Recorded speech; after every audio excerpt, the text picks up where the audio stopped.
Hello বন্ধুরা, আজকে তোমাদের কাছে আরও একটা রেসিপি নিয়ে চলে এসেছি।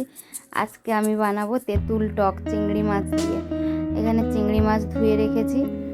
আমি নুন দিয়ে দিলাম, একটু হলুদ দিয়ে দিলাম। এটাকে ভালো করে মাখিয়ে নেব। এই রেসিপিটি যদি তোমাদের খুব ভালো লেগে থাকে আমাকে একটা লাইক, কমেন্ট, শেয়ার করে দিও আর আমার চ্যানেলটিকে সাবস্ক্রাইব করে দিও। দেখো, আমি গ্যাসের মধ্যে একটা কড়া বসিয়ে দিয়েছি। এখানে সর্ষের তেল দিয়ে দিলাম আমি। তেলটা গরম হয়েই গেলে আমি একটু খুন্তিটা দিয়ে এদিক ওদিক নাড়িয়ে নেব। দেখো, আমার তেলটা গরম হয়ে গেছে। দেখো ধোঁয়া বেরিয়ে যাচ্ছে, তার মানে তেলটা গরম হয়ে গেছে। এবার আমি চিংড়ি মাছগুলো ওর মধ্যে দিয়ে দেবো। কড়াইয়ের মধ্যে দিয়ে আমি চিংড়ি মাছটাকে ভেজে নেব।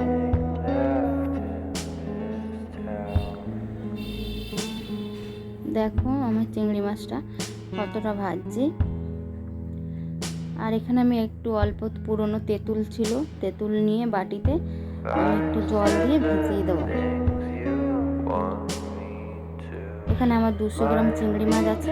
তোমাদের যতটা চিংড়ি মাছ নেবে ততটা পরিমাণ তেঁতুল দেবে।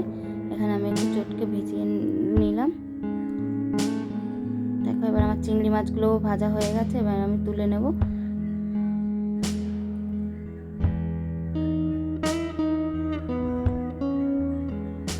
দেখো, এবার আমি এই তেলের মধ্যে আমি 5 ফোড়ন দিয়ে দেব। আর কতগুলো ঢ্যাঁড়স কেটে রেখেছিলাম, ঢ্যাঁড়সটা ভেজে নেব ওর মধ্যে। দেখো, ঢ্যাঁড়সটা আমার ভাজা হয়ে এসছে।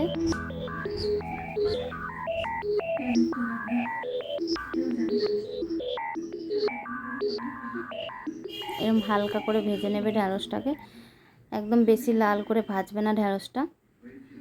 এর মধ্যে আমি একটু হলুদ দিয়ে দেবো আর অল্প স্বাদ মতন লবণও দিয়ে দেবো। দেখো, তেঁতুলে আমার লবণ আছে, আর একটু বুঝে শুনে তোমরা দেবে লবণটা। দেখো, আর একটু আমি নাড়াচাড়া করে নিলাম। এবার আমি তেঁতুল গোলার জলটা চটকে ছেঁকে এবার দিয়ে দিলাম।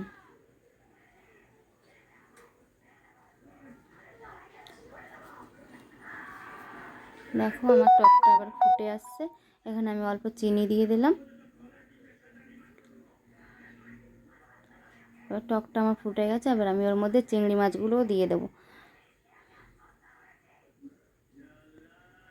দেখো, তোমরা যতটা ঝোল রাখতে চাও ততটাই রেখো। এবার আমার টকটা ফুটে গেছে। দেখো, এবার তোমরা নুন মিষ্টিটা একটু চেক করে নিও।